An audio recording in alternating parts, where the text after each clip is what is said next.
Bismillahirrahmanirrahim. Assalamualaikum warahmatullahi wabarakatuh. Alhamdulillahi ala ihsanih wa syukru lahu ala taufiqihi wa amtinanihi wa asyhadu an la ilaha illallah wahdahu la syarika lahu ta'ziman li sya'nih wa asyhadu anna Muhammadan abduhu wa rasuluhu da'ila ridwanih. Allahumma salli alaihi wa ala alihi wa ashabi wa ikhwani. Para pemirsa yang dirahmati Allah Subhanahu wa taala, para ibu-ibu ya. Kajian Majelis Ta'lim Al-Ittiba. Pada kesempatan kali ini kita akan membahas tentang tafsir surat Al-Fatihah. Tafsir surat Al-Fatihah.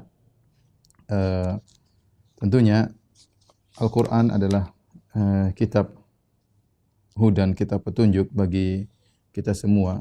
Hudal lil muttaqin, petunjuk bagi orang-orang yang bertakwa. Dan para ulama mengatakan Al-Quran adalah kitab kebahagiaan. Ya. Sejauh mana seseorang terikat dengan Al-Quran, ya, sejauh mana perhatiannya semakin besar kepada Al-Quran, maka semakin besar pula kebahagiaan yang akan dia peroleh. Oleh karenanya Allah Subhanahu wa taala berfirman, "Inna hadzal Qur'ana yahdi lillati hiya aqwam." Sungguhnya Al-Quran ini memberi petunjuk kepada yang terlurus. Kemudian juga Allah Subhanahu wa taala juga berfirman, "Taha ma anzalna 'alaikal Qur'ana litashqa." Sungguhnya Al-Quran tidak kami turunkan kepada engkau wahai Muhammad litashqa, agar engkau sengsara ya, tetapi agar engkau bahagia. Maka Al-Quran diturunkan untuk mendatangkan kebahagiaan bagi orang-orang yang beriman kepadanya, membacanya, terus memahami maknanya dan berusaha mengamalkannya dalam kehidupan sehari-hari. Demikian juga Allah Subhanahu wa taala berfirman, "Wa nunazzilu minal Qur'ani ma huwa syifaa ya wa rahmatul lil mu'minin." Ya. Sungguhnya kami turunkan Al-Quran yang merupakan syifa, obat ya, dan rahmat bagi kaum mukminin. Demikian dalam ayat yang lain kata Allah Subhanahu wa taala, "Wa syifaa'un lima fis sudur." Al-Quran merupakan obat bagi apa yang ada dalam hati ya. Oleh karenanya ayat-ayat ini semua menunjukkan bahwasanya seorang bahagia dunia dan akhirat tergantung pada keseriusan dia dalam mempelajari Al-Quran, baik dari sisi membaca ya, tilawatan, baik atau qiraatan membaca, kemudian baik dalam sisi tafahuman, berusaha untuk memahami, atau tadabburan, berusaha untuk mentadaburi ya, kemudian amalan yang penting juga, yang paling penting adalah bagaimana mengamalkan Al-Quran itu sendiri. Maka pada kesempatan yang berbahagia ini kita sama-sama duduk di sini dalam rangka untuk mempelajari ayat-ayat Al-Quran dan kandungan-kandungan maknanya, agar kita bisa amalkan dalam kehidupan kita sehari-hari. Dan surat yang akan kita bahas pada kesempatan kali ini adalah surat yang pertama dalam mushaf, yaitu surat Al-Fatihah. Surat Al-Fatihah. Dan surat Al-Fatihah ya memiliki banyak nama, bahkan sampai-sampai Al-Imam Al-Qurtubi rahimahullahu taala menyebutkan surat Al-Fatihah ya memiliki sekitar 15 nama. Nanti akan kita sebutkan insyaallah taala. Namun sebelumnya kita akan bahas dulu yang pertama adalah Bismillahirrahmanirrahim ya. Bismillahirrahmanirrahim. Bismillahirrahmanirrahim. Di sini ada khilaf di kalangan para ulama, khilaf ya. Secara umum disebut oleh Al-Qurtubi rahimahullah menjadi 3 pendapat ya. Khilaf ya di kalangan para ulama. Yang pertama berpendapat bahwasanya bismillah atau basmalah ya. Basmalah bukan termasuk ayat dalam Al-Fatihah. Dalam Al-Fatihah. Dalam surat Al-Fatihah ya. Kemudian pendapat yang kedua, ini pendapat Ibnu Mubarak, basmalah yaitu Bismillahirrahmanirrahim adalah ayat pertama pada semua surat. Pada semua surat ya. Ini pendapat Ibnu Mubarak ya. Adapun ini pendapat jumhur, ini pendapat Malikiyah, kemudian Al-Hanafiyah, kemudian Al-Hanabilah ya. Dan banyak diriwayatkan oleh Ibnu Jarir, diriwayatkan oleh Al-Qurtubi, banyak. Adapun ini pendapat Ibnu Mubarak. Kemudian yang ketiga, pendapat yang ketiga bahwasanya basmalah ya adalah ayat pertama dari surat Al-Fatihah. Al-Fatihah, bukan dari seluruh surat, dan ini pendapat Al-Imam Asy-Syafi'i rahimahullahu taala. Syafi'i rahimahullahu taala. Perhatikan dalam Al-Qur'an bismillah dalam Al-Qur'an bismillah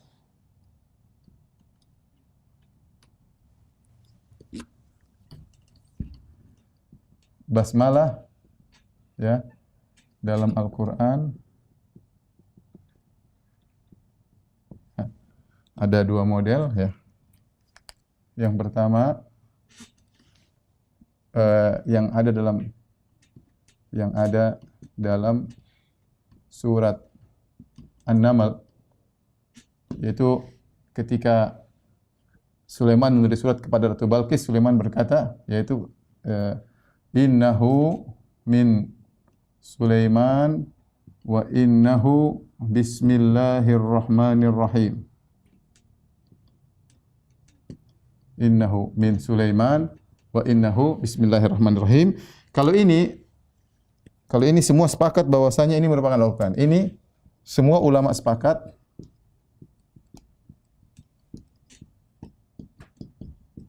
bahwa basmalah ini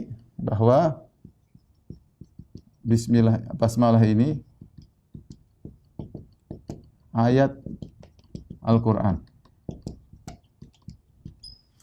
Yang kedua, pembahasan kita adalah basmalah yang ada di awal-awal surat. Ya, di awal-awal surat, khususnya di awal Al-Fatihah. Awal Al-Fatihah. Nah, inilah yang kita bahas ini adalah model kedua ya. Ini model pertama, model kedua. Nah, inilah yang kita bahas di sini. Ya, jadi kalau basmalah yang ada pada dalam surat An-Naml ketika Sulaiman mengirim surat kepada Ratu Bilqis, innahu min Sulaiman innahu bismillahirrahmanirrahim. Sungguhnya surat ini dari Sulaiman dan sungguhnya bismillahirrahmanirrahim. Maka sepakat ini adalah ayat dalam surat An-Naml. Adapun setiap ayat di awal surat bismillahirrahmanirrahim apakah termasuk ayat Al-Qur'an, maka khilaf ya. Mana yang lebih kuat? Dari pendapat pertama yang mengatakan basmalah bukan termasuk dalam Al-Fatihah ya, dan juga bukan dari seluruh ayat ya, dan hanya pemisah, yaitu hanya pemisah ya, dari surat satu yang lainnya, dari surat yang satu dengan yang lainnya. Ini pendapat jumhur ulama, Malikiyah, Hanafiyah, Hanabilah. Yang kedua, basmalah adalah seluruh surat ada basmalahnya. Itu termasuk ayat yang pertama dari setiap surat. Adapun Imam Syafi'i mengatakan basmalah termasuk dalam surat Al-Fatihah. Wallahu a'lam bishawab, pendapat yang lebih rajih, saya lebih menguatkan pendapat ini. Ini pendapat yang lebih kuat ya. Pendapat yang lebih kuat ya. Dalilnya apa? Ya. Dalilnya ada dua atau ada beberapa dalil. Yang pertama, hadis dalam Sahih Muslim. Hadis Abu Hurairah dalam Sahih Muslim. Hadis qudsi.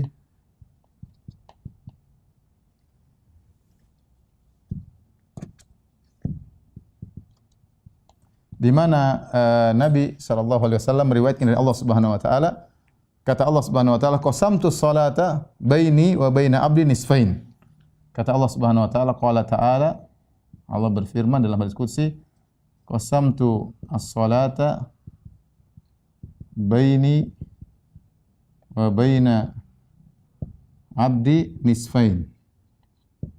Ya, kata Allah Subhanahu wa taala, aku membagi as-salat. As-salat maknanya adalah surat Al-Fatihah. Ini as-salat maksudnya surat Al-Fatihah. Wali abdi ma sa'al, dan bagi hambaku apa yang dia minta. Kemudian kata Allah Subhanahu wa taala, "Fa idza qala abdi wa idza qala abdi wa idza qala abdi alhamdulillahi rabbil alamin."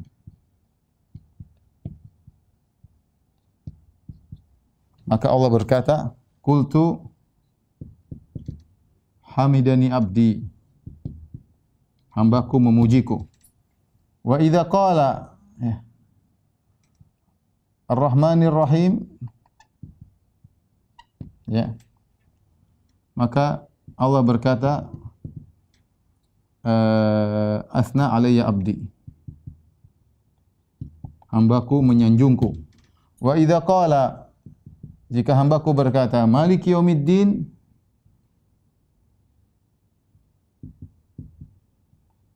maka Allah berkata, "Majjadani abdi."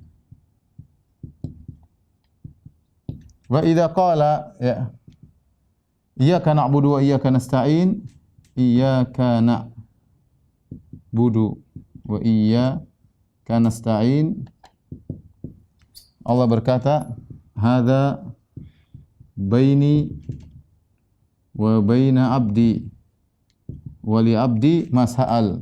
Dan bagi hambaku apa yang dia minta. Wa idza qala, kemudian jika hambaku berkata, "Maliki yaumiddin, iyyaka na'budu wa iyyaka nasta'in, ihdinas siratal mustaqim." Ihdina siratal mustaqim, siratal ladzina an'amta 'alaihim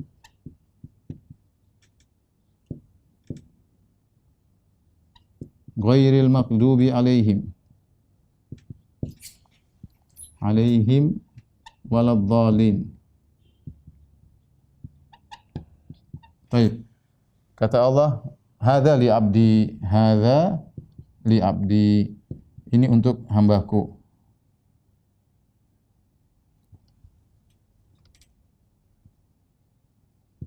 Wa li abdi mas'al. Tapi perhatikan di sini. Hadisnya disahihkan dalam Sahih Muslim. Saya ulangi. Jadi Allah berkata, "Aku membagi salat, bagi Al-Fatihah menjadi dua bagian, nisfain, setengah-setengah."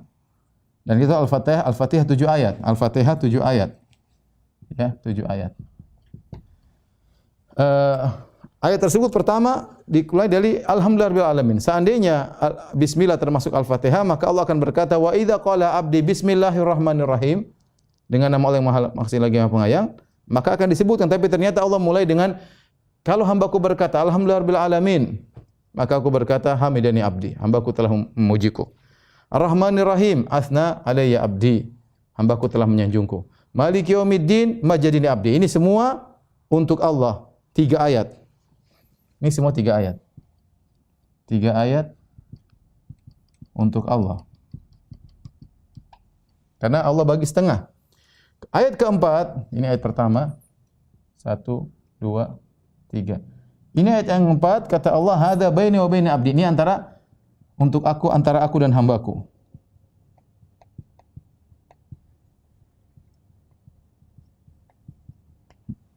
Kemudian setelah itu 3 ayat berikutnya, ihdinas siratal mustaqim, ayat ke-5.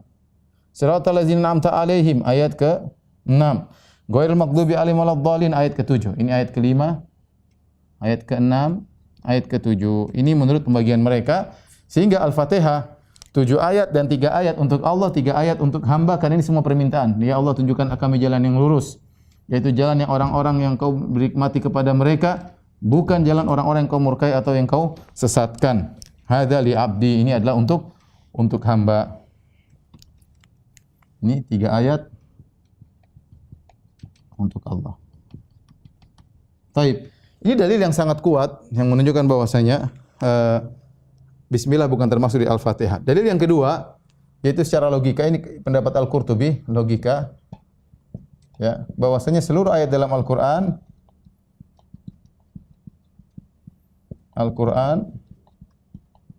diriwayatkan dengan mutawatir. Mutawatir. Beda dengan hadis. Kalau hadis ada yang mutawatir, ada yang ahad. Mutawatir itu sahabat lebih dari 10 meriwayatkan. Semuanya meriwayatkan. Nah, ternyata bismillah khilaf. Ya, ternyata bismillah, basmalah termasuk Al-Fatihah khilaf ya. Oleh karenanya tidak disepakati, berarti menunjukkan tidak kuat bahwasanya dia adalah termasuk daripada Al-Fatihah. Kemudian yang ketiga, dalil yang ketiga, ini dari Imam Al-Qurtubi. Dalil yang ketiga ada pengulangan ya, ada pengulangan Ar-Rahmanir Rahim. Ar-Rahmanir Rahim ya. Bismillahirrahmanirrahim. Allah ulangi lagi. Ar-Rahmanir Rahim menunjukkan ayat Ar-Rahmanir Rahim ini ayat tersendiri. Bismillahirrahmanirrahim bukan ayat dari Al-Fatihah. Ya, ini sekedar kita tahu bahwasanya ada khilaf ya, karena kita terbiasa dengan mazhab Syafi'i, kita rata-rata meyakini bahwasanya baca bismillah itu wajib ya. Ternyata memang ada khilaf, dan bahkan jumhur ulama berpendapat basmalah bukan termasuk dari Al-Fatihah. Jadi kalau ada orang membaca alhamdulillahirabbil alamin, maka ada masalah ya. Tetapi untuk keluar daripada khilaf, kata Imam Al-Qurtubi, hendaknya kita baca Bismillahirrahmanirrahim ya, sebagai sunnah dengan disir ya. Sebagaimana hadis Anas bin Malik radhiyallahu taala anhu, Anas bin Malik mengatakan, "Shalla bina Rasulullah sallallahu alaihi wasallam wa lam yusmi'na ya Bismillahirrahmanirrahim ya." Ya, bahwasanya kata Anas bin Malik, kami salat bersama Nabi sallallahu alaihi wasallam dan Rasulullah sallam tidak memperdengarkan Bismillahirrahmanirrahim, tapi langsung Alhamdulillahirabbil alamin. Intinya pendapat yang lebih kuat bahwasanya basmalah bukan termasuk dari Al-Fatihah. Pembahasan berikutnya, kapan dianjurkan kita baca basmalah ya? Kapan dianjurkan kita baca basmalah?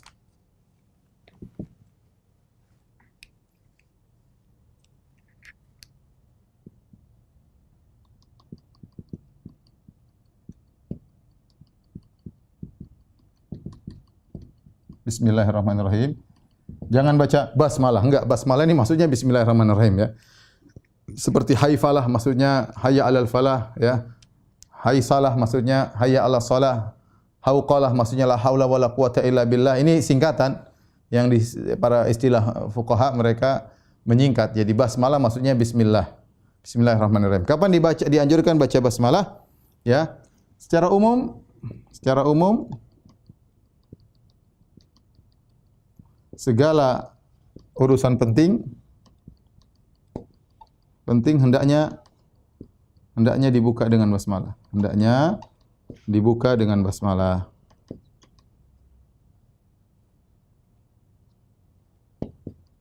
Bismillah ya, Bismillahirrahmanirrahim. Dengan basmalah.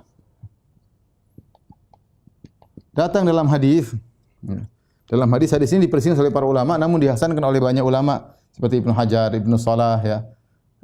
Kemudian dia hadisnya Syekh bin Baz, hasan li ghairihi. Yaitu Nabi sallallahu alaihi wasallam bersabda, "Kullu amrin dzi balin la yubda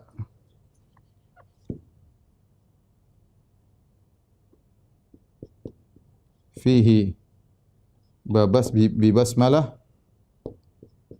fahuwa abtar." Kata Nabi sallallahu alaihi wasallam, seluruh perkara yang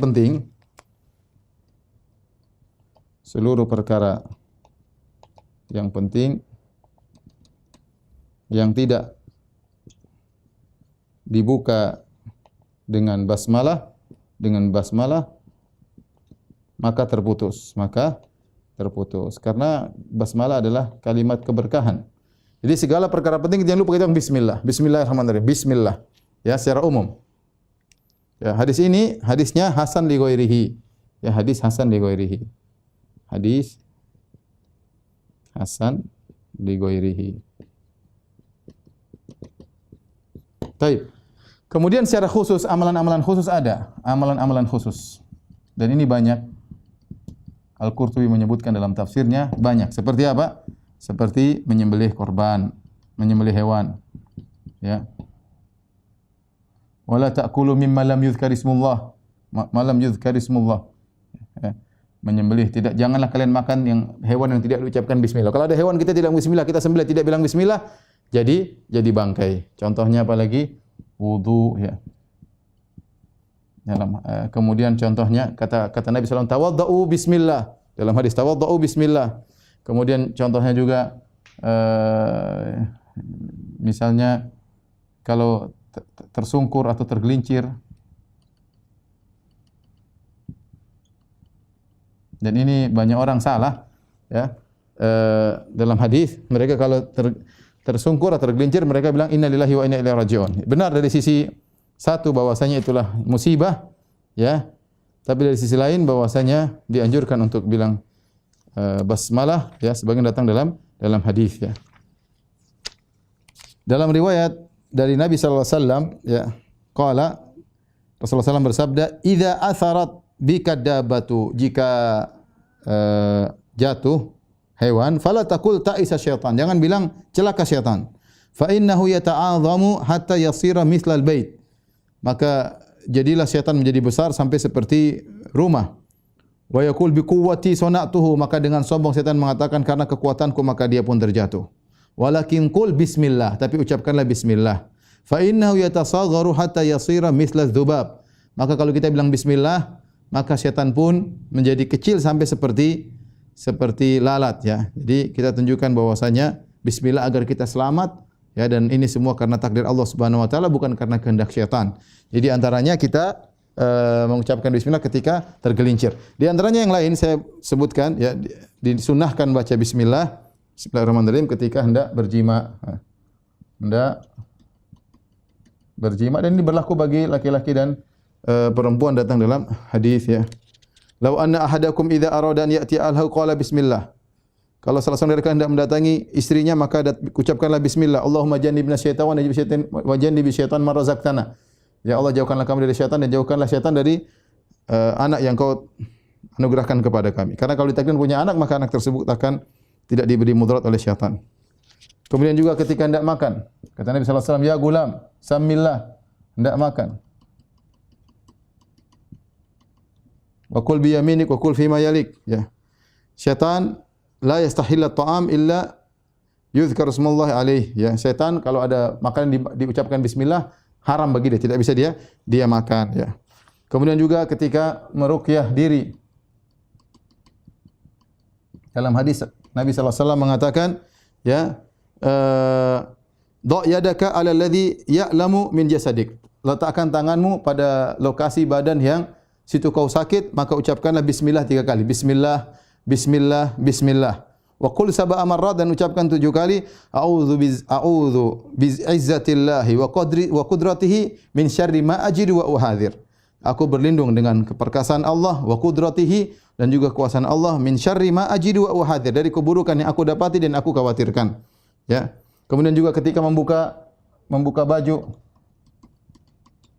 kata Nabi sallallahu alaihi wasallam, satru ma baina al-jin wa aurati bani Adam idza dakhala al-kanif an yaqul bismillah, yaitu penghalang antara aurat seorang mukmin atau seorang manusia dengan pandangan jin. Ketika dia hendak masuk dalam toilet, dia mengucapkan bismillah, maka akan tertutup, jin enggak bisa melihat. Demikian juga Nabi kalau hendak berwudu, Nabi mengucapkan bismillah, ya. Ini di antara hal-hal yang dianjurkan untuk serius untuk baca bismillah. Namun secara umum kita kemana-mana kita bilang bismillah. Jangan keluar rumah bismillahi tawakkaltu 'ala Allahi la haula wala quwwata illa billah. Secara umum perkara yang penting kita bilang bismillah, karena bismillah artinya dengan menyebut nama Allah maka kita mencari keberkahan. Kita mencari keberkahan, ya. Iqra bismi rabbikal ladzi khalaq. Bacalah Al-Qur'an dengan menyebut nama yang menciptakan engkau. Jadi dianjurkan kita baca bismillah. Namun yang benar sudah kita jelaskan tadi, basmalah atau bismillahirrahmanirrahim bukanlah ayat daripada Al-Fatihah. Ketika kita baca, kita boleh baca sebagai dia sunnah atau dianjurkan, bukan sebagai suatu yang wajib atau bagian daripada surat Al-Fatihah. Wallahu a'lam bishawab. Tapi kita lanjutkan.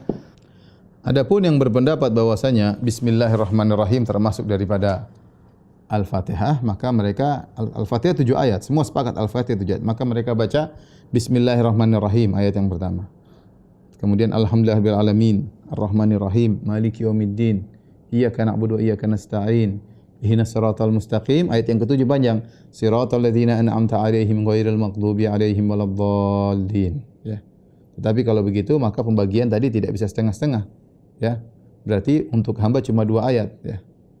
Ya, karena yang kemudian untuk Allah 4 ayat ya. Bismillahirrahmanirrahim, alhamdulillahirrahmanirrahim, maliki 4 ayat. Untuk hamba 2 ayat. Ya, maka tidak pas seperti hadis dalam Sahih Muslim tadi, aku membagi Al-Fatihah menjadi setengah, setengah untuk aku, setengah untuk hambaku. Jadi tidak pas.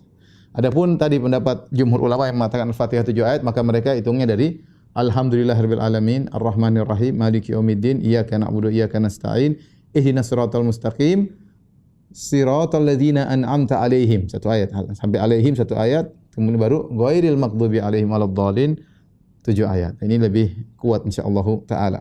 Taib, surat Al-Fatihah adalah surat Makkiyah. Surat Makkiyah yaitu turun di Mekah. Karena kita tahu bahwasanya kewajiban salat diwajibkan ketika Rasulullah SAW Isra Mi'raj, dan Rasulullah SAW Isra Mi'raj ketika beliau di Mekah, itu kira-kira ada yang mengatakan 3 tahun sebelum hijrah, ada yang mengatakan setahun sebelum hijrah. Tapi intinya tidaklah diwajibkan salat kecuali dengan surat Al-Fatihah, kecuali dengan surat Al-Fatihah. Nah, surat Al-Fatihah ini memiliki nama yang banyak. Memiliki nama yang banyak sampai-sampai Al-Qurtubi menyebutkan ya ada 12 ya. 12 nama ya. 12 nama. Namun di antaranya yang penting nama-nama tersebut adalah salat ya. Di antara namanya adalah as-salat ya. Surat Al-Fatihah.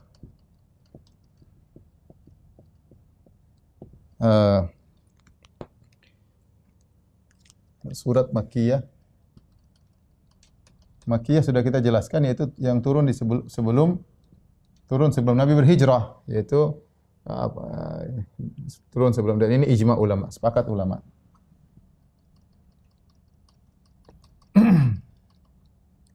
Adapun nama-nama surat nama-nama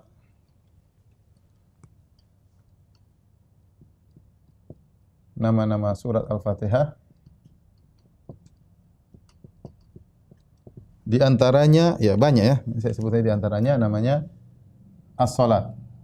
Tadi dalam hadis qasamtu salat. Qasamtu salat ya.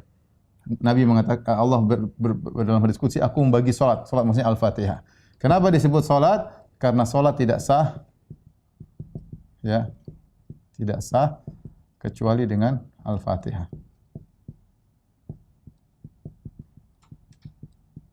Ya. Kemudian di antaranya namanya adalah Al-Fatihah. Ya, Fatihatul Kitab, Al-Fatihah. Ya, kenapa? Karena Al-Qur'an mushaf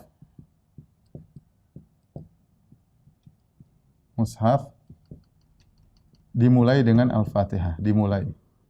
Al-Fatihah pembuka, artinya dibuka dengan Al-Fatihah.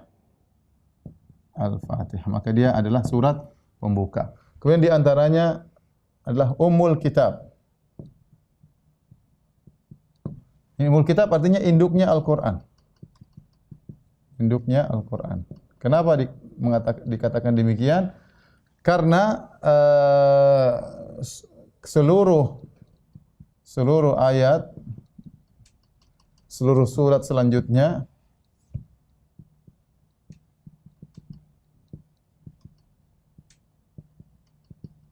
seakan-akan ya merupakan penjelas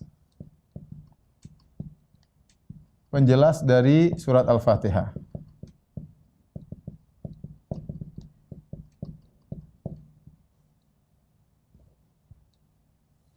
Ya. Jadi semua surat-surat selanjutnya, surat Al-Baqarah, surat Al-Imran, surat An-Nisa, ya, semuanya adalah penjelas daripada Al-Qur'an. Disebut juga dengan surat Alhamdu. Alhamdu. Kenapa? Karena dibuka ayat pertama Alhamdulillahi Rabbil Alamin. Alhamdu. Maka disebut dengan surat Alhamdu. Di antara namanya adalah Sab' al-Mathani.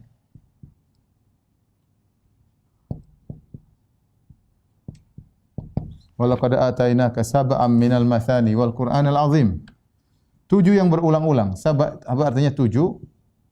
7 yang berulang-ulang. Ya, karena dibaca setiap rakaat. Dibaca, diulang setiap rakaat salat. Kemudian juga disebut dengan asy-syifa atau asy-syafi ya. Entar coba saya lihat.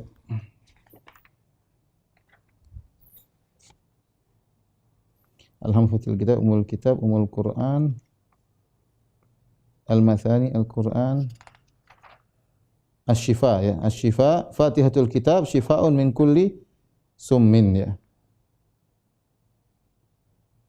Ya, yang penting adalah sebut juga asy-syifa, artinya obat ya. Karena Al-Fatihah ya bisa mengobati dengan izin Allah. Atau bisa menjadi sebab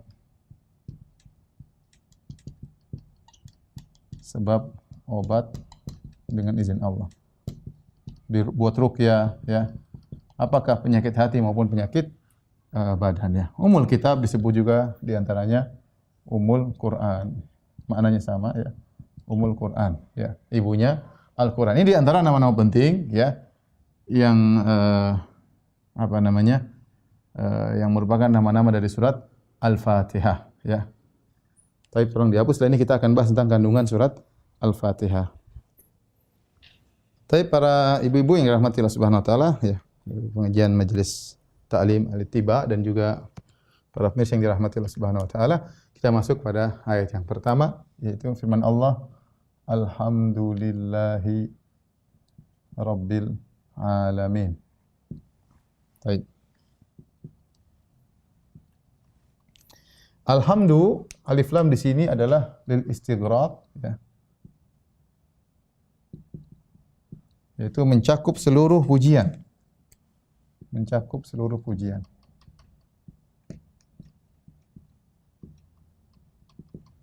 Baik. Kemudian alhamdu ya artinya adalah pujian disertai kecintaan. Berbeda dengan al-madah. Berbeda dengan al-madah. Al-madah itu bisa jadi memuji tanpa mencintai. Tanpa mencintai. Banyak kita kadang memuji musuh, orang itu hebat, musuh itu memang luar biasa, tapi kita tidak mencintainya. Kita tidak mencintainya. Maka alhamdu adalah pujian disertai dengan kecintaan, dan ini mengajarkan kepada kita, hendaknya kita ketika memuji Allah dengan menumbuhkan kecintaan. Hendaknya ketika kita memuji Allah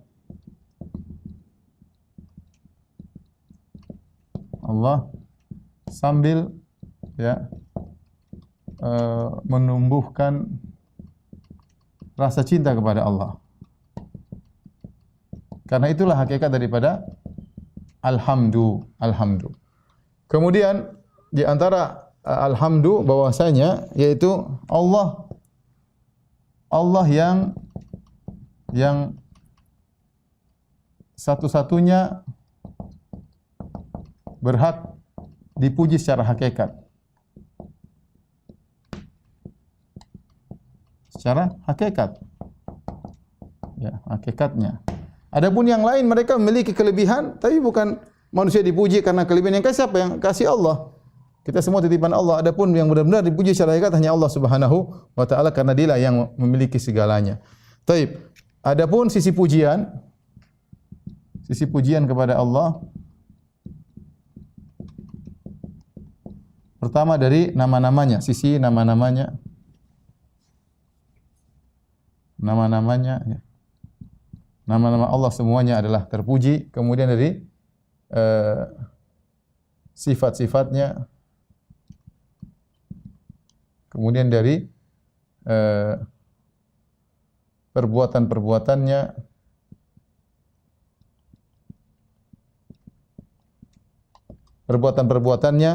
cuma terbagi menjadi dua, yaitu al-fadl, kemudian al-adl.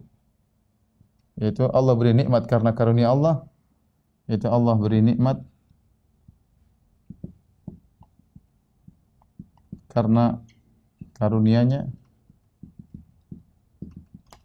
Allah menghukum, ya, menghukum karena keadilan-Nya.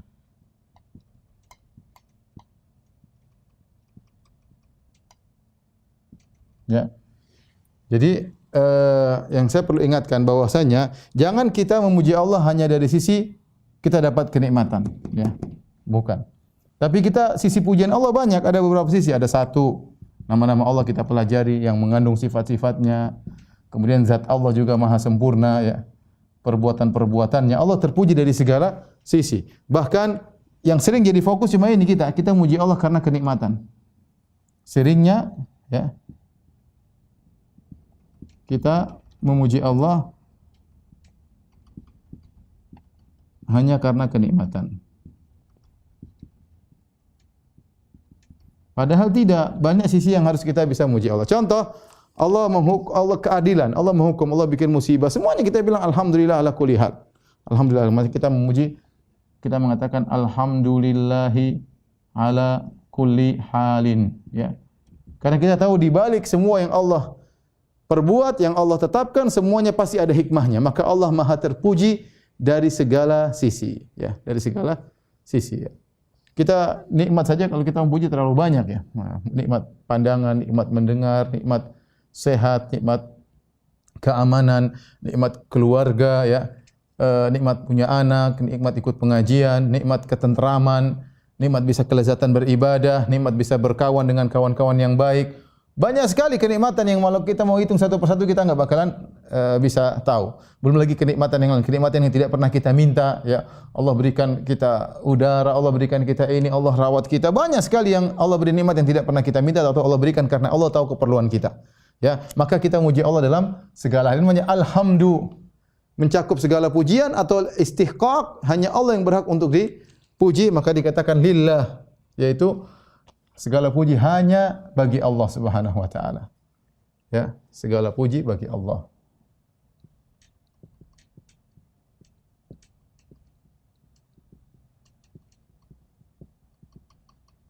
Kemudian alhamdulillahi rabbil alamin. Rabbil alamin. Ya. Al-alamin, alamin adalah makhluk. Al-alamin adalah makhluk, yaitu semua selain Allah. Dalam kurung makhluk-makhluk. Semua makhluk adalah al-alamin, malaikat, manusia, jin, ya, hewan, serangga, semuanya, ya. Jin saleh, syaitan, semuanya Allah adalah Rabb-nya.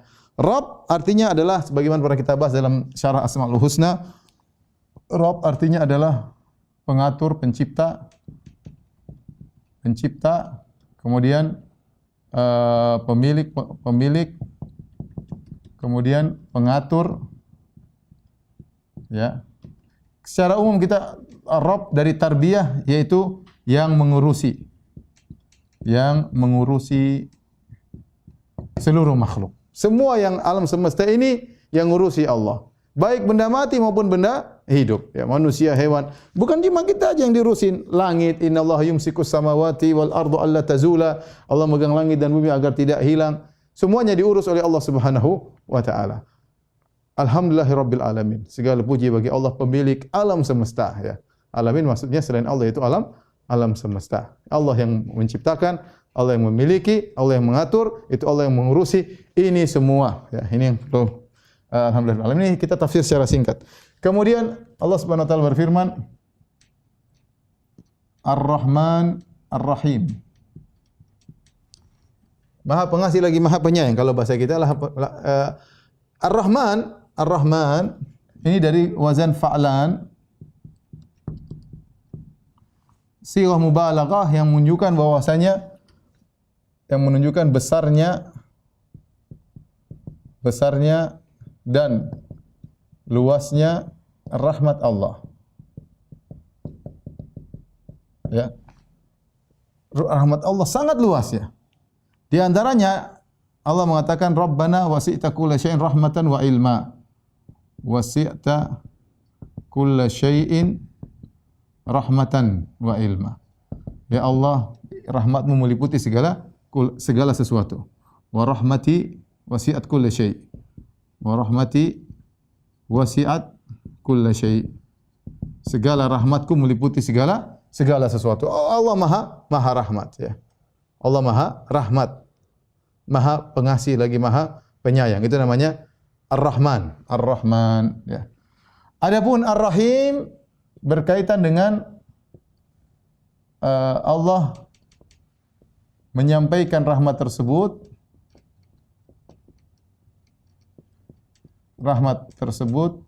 kepada hamba-hambanya, kepada makhluknya.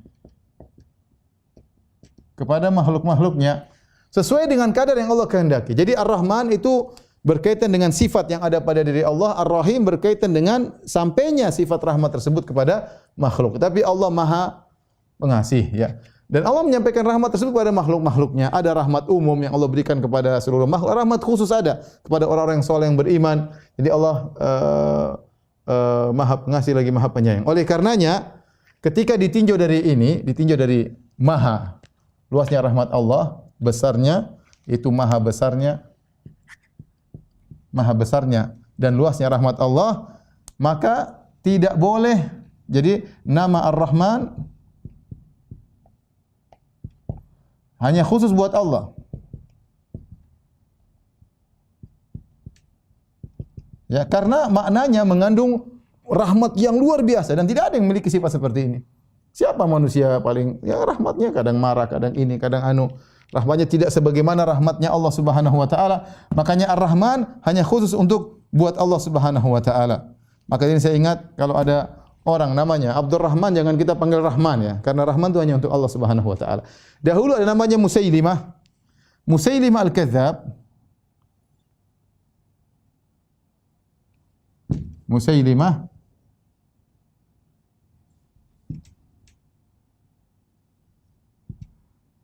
Musailimah ya, dia menamakan dirinya dengan Rahmanul Yamamah.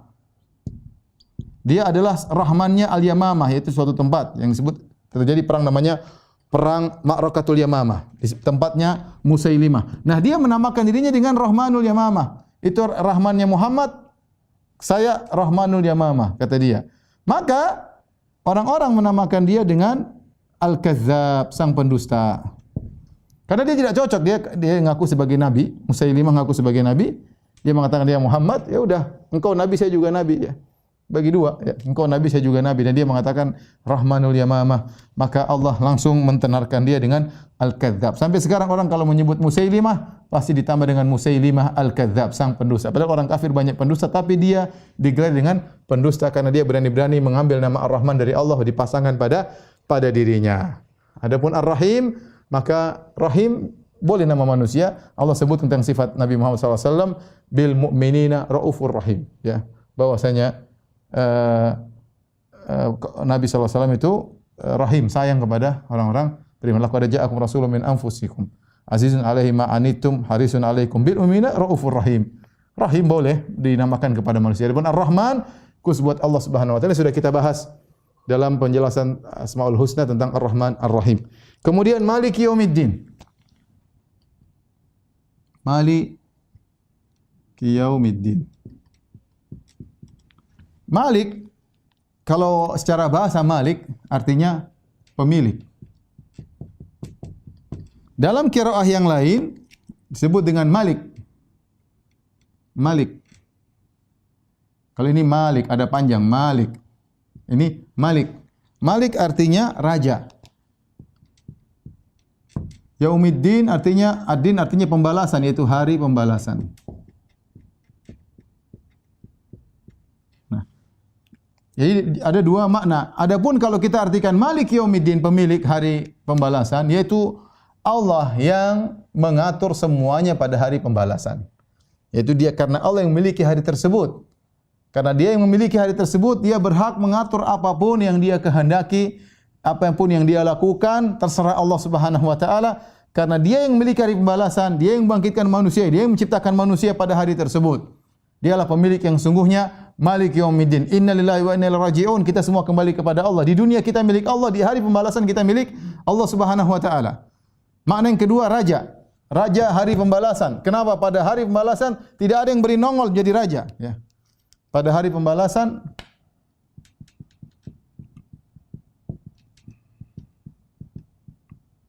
tidak ada satu raja dunia pun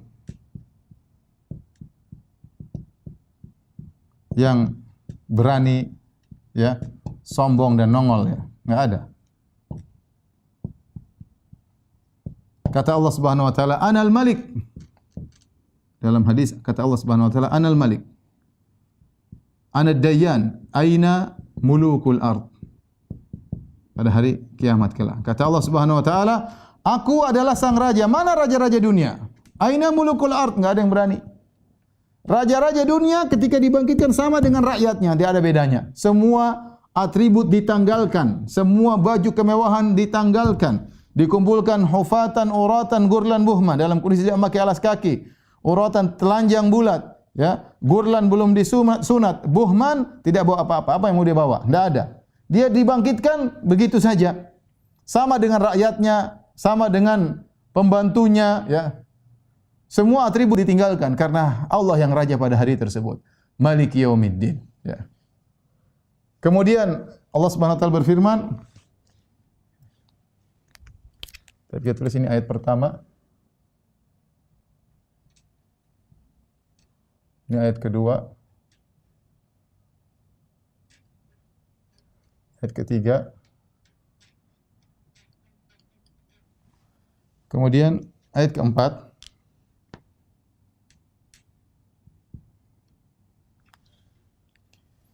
Iyyaka na'budu wa iyyaka nasta'in. Iyyaka na'budu wa iyyaka nasta'in. Artinya hanya kepada Engkau kami mohon pertolongan, hanya kepada Engkau kami beribadah, dan hanya kepada Engkau kami pertolongan. Minta pertolongan. Hanya kepada Engkau. Hanya kepadamu kami beribadah. Hanya kepadamu kami mohon pertolongan. Kami meminta tolong. Ini adalah pengakuan dari hamba. Perhatikan sini.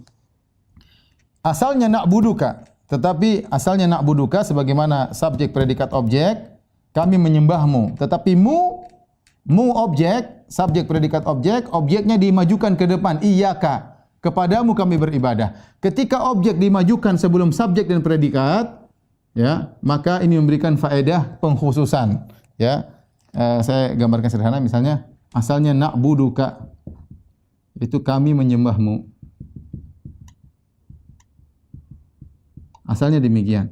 Tetapi ini ka dimajukan oleh Allah Subhanahu wa taala. Ini ka dimajukan, didahulukan jadi iyyaka. Iyyaka na'budu, ya. Perhatikan sini. Asalnya na'buduka. Kemudian jadi iyyaka na'budu. Iyyaka na'budu, sehingga artinya lagi bukan lagi kami menyembahmu, tapi ada kata hanya, ditambah kata hanya. Hanya kepadamu kami menyembah. Kami menyembah. Dan ini menunjukkan tauhid, ya. Allah ulangi lagi, harusnya cukup iyyaka na'budu wa nasta'in, tetapi Allah ulangi lagi wa iyyaka nasta'in, hanya kepada Engkau kami mohon pertolongan.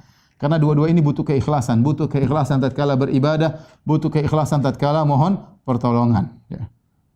Ya, dengan kita beribadah yang benar maka kita akan diberi pertolongan. Kenapa didahulukan na'budu baru nasta'in? Ada dua sebab kata para ulama, karena dengan kita memohon, berdoa kita diberi pertolongan, dan kita meminta tolong kepada Allah untuk beribadah. Jadi ibadah tujuan, adapun pertolongan adalah wasilah. Taib. Kata Ibnu Taimiyah rahimahullahu taala, barang siapa yang mewujudkan ini ikrar kita. Iyyaka na'bud, Ya Allah, hanya kepada Engkau lah kami beribadah. Kita semua yang mengikrarkan ini, mengamalkan ini akan selamat dari riya. Kata Ibnu Taimiyah rahimahullahu taala, ya, menyelamatkan dari riya.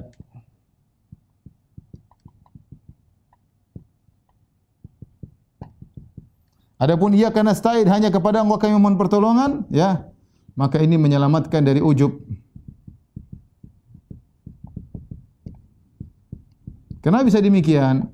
Karena ketika kita mengatakan hanya kepada Engkau kami beribadah ya Allah, artinya kita tidak meminta pujian, tidak meminta penyanjungan, tidak meminta dunia, tidak meminta penghormatan. Kita beribadah hanya kepada Engkau ya Allah, tidak mohon yang lainnya. Iyyaka nasta'in, dan hanya kepada Engkau lah kami mohon pertolongan, karena dengan pertolonganmu kami berhasil. Maka ini menyelamatkan seorang dari ujub. Orang tidak ada ujub karena dia tahu semua yang dia keberhasilan yang dapatkan semuanya adalah pertolongan dari Allah. Dengan dua ini, ikrar yang kita ucapkan setiap hari kepada Allah 17 kali paling tidak, minimal dalam sehari salat 5 waktu, kita akan selamat dari riya, selamat dari ujub. Maka saya harapkan kepada diri saya dan juga kepada para pemirsa, ketika mengucapkan ayat ini benar-benar serius. Iyyaka na'bud wa iyyaka nasta'in. Taib, setelah itu kita lanjut ayat berikutnya. Ihdinas siratal mustaqim. Ihdinas siratal mustaqim. Ihdina, ya Allah berilah kami petunjuk. Ini adalah doa yang terbaik. Perhatikan ibu-ibu, ini adalah doa yang terbaik. Doa yang terbaik. Meminta hidayah. Kalau kita sudah dapat hidayah dari Allah, semuanya dimudahkan. Ya. Siratal mustaqim, jalan yang lurus, yaitu meminta jalan yang lurus. Jalan yang lurus maksudnya apa? Ada yang mengatakan Al-Qur'an, ada yang mengatakan sunnah, ya, ada yang menunjukkan Islam, ya. Apa makna ihdinas siratal mustaqim? Makna tunjukkanlah kami jalan yang lurus. Makna tunjukkan kami jalan yang lurus.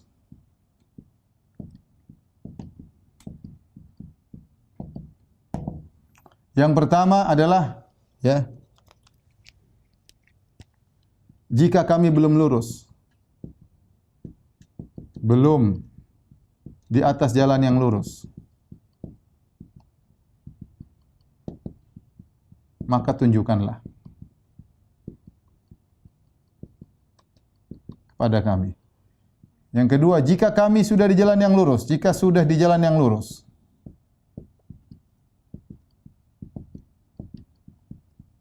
maka kokohkanlah, maka tegarkanlah, yaitu istiqomahkanlah. Tegarkanlah. Dalam kurung istiqomah. Jika sudah istiqomah,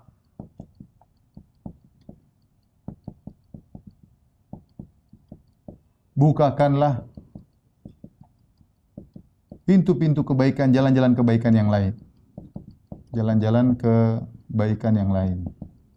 Karena kita tahu jalan kebaikan sangat banyak. Ya, ini kita hadirkan dalam doa kita akan mengucapkan ihdinas siratal mustaqim. Ya Allah, kalau saya belum lurus, luruskan. Ya Allah, jika saya sudah lurus, tegarkanlah istiqomah. Ya Allah, kalau sudah istiqomah, bukakanlah pintu-pintu kebaikan yang lain, jalan-jalan kebaikan yang lain. Inilah ihdinas siratal mustaqim. Sayangnya betapa sering kita mengucapkan ihdinas siratal mustaqim, pikiran kita melayang-layang. Tidak konsentrasi. Padahal semua ini adalah muqaddimah. Alhamdulillahirabbil alamin, arrahmanir rahim, maliki yaumiddin. Ini muqaddimah. Puji kepada Allah. Bukankah di antara adab dalam berdoa memuji Allah kemudian meminta, inilah ujian. Rabbil alamin, hamadani abdi, arrahmanir rahim, asna alayya abdi, maliki yaumiddin. Hambaku mujiku, hambaku menyanjungku, maliki yaumiddin, majjadani abdi, hambaku mengagungkan aku. Baru kemudian kita minta. Ini semua mukadimah, inilah minta yang paling penting. Ihdinas siratal mustaqim. Ya, iyyaka na'budu wa iyyaka nasta'in, sama pengakuan ikrar, setelah itu baru ihdinas siratal mustaqim, tunjukkanlah kami jalan yang lurus. Kemudian apa jalan lurus tersebut? Yang keenam,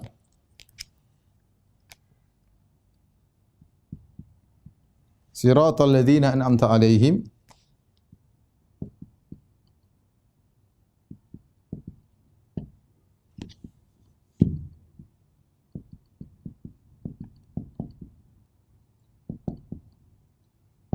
jalan orang-orang yang kau beri nikmat kepada mereka. Siapa orang yang Allah beri nikmat kepada mereka? Dalam ayat yang lain, minan nabiyyin wasiddiqin wasyuhada wassalihin.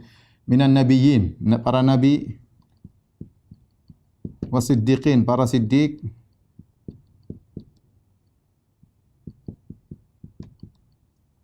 wasyuhada wasalihin, para syahid, para syahid,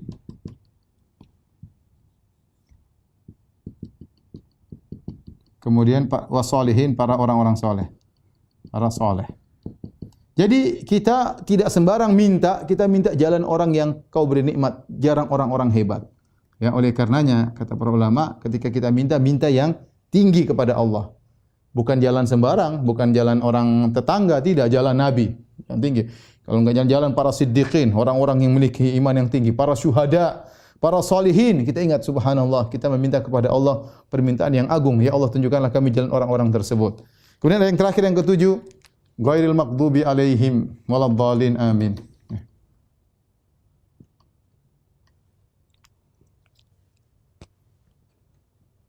Ghairil maghdubi alaihim waladhdallin,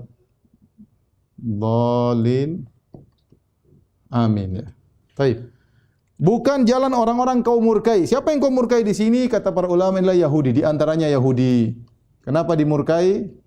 Karena berilmu namun tidak mengamalkan.